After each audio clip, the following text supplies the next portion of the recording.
This is my office. I'm Kurt. I'm Kirsten. I'm Billy. I'm Jimmy.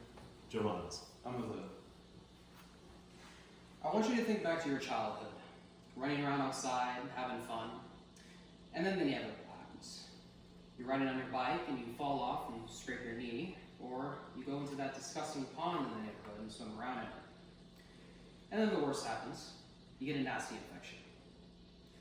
I'm sure you probably remember your parents giving you some sort of ointment for the knee or a pill after the pond. And then all of a sudden you're good as new. So what happened?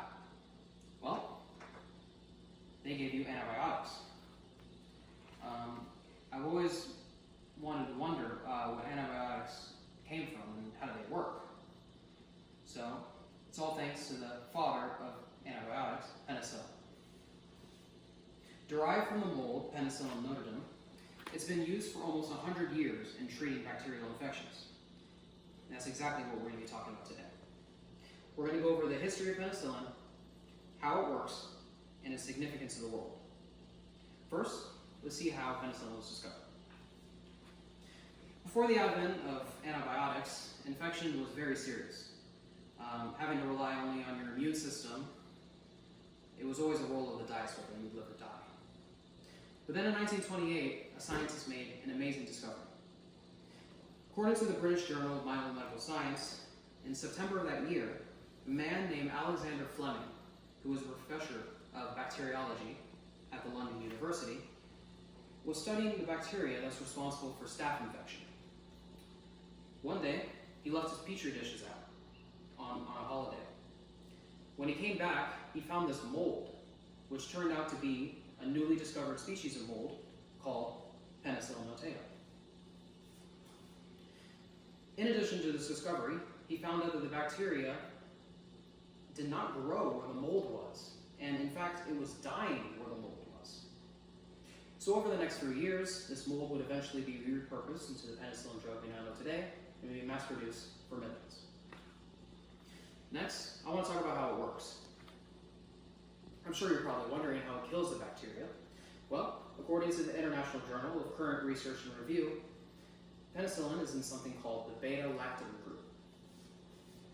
Now, this group of antibiotics works by stopping the production of materials that are responsible for the creation of the cell wall, and without it, these cells are completely unprotected to the elements and ultimately die. I'm sure you're probably asking, wouldn't that affect our cells? Well, since it only targets the cell wall, humans would be completely unaffected because animal cells do not have a cell wall, meaning that we would be completely safe from this killer.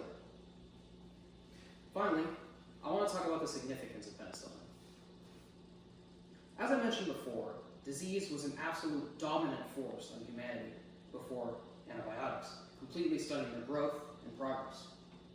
But with penicillin, it was the first step in crossing this seemingly impossible hurdle. The Journal on Applied Microbiology and Biotechnology states that before penicillin, disease actually killed more people than enemy fire did during war, and it stayed that way until the introduction of penicillin's wide use in World War II.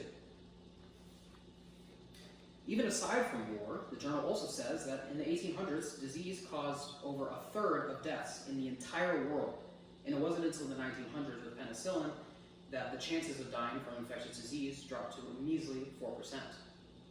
This caused the population to explode, finally causing society to progress.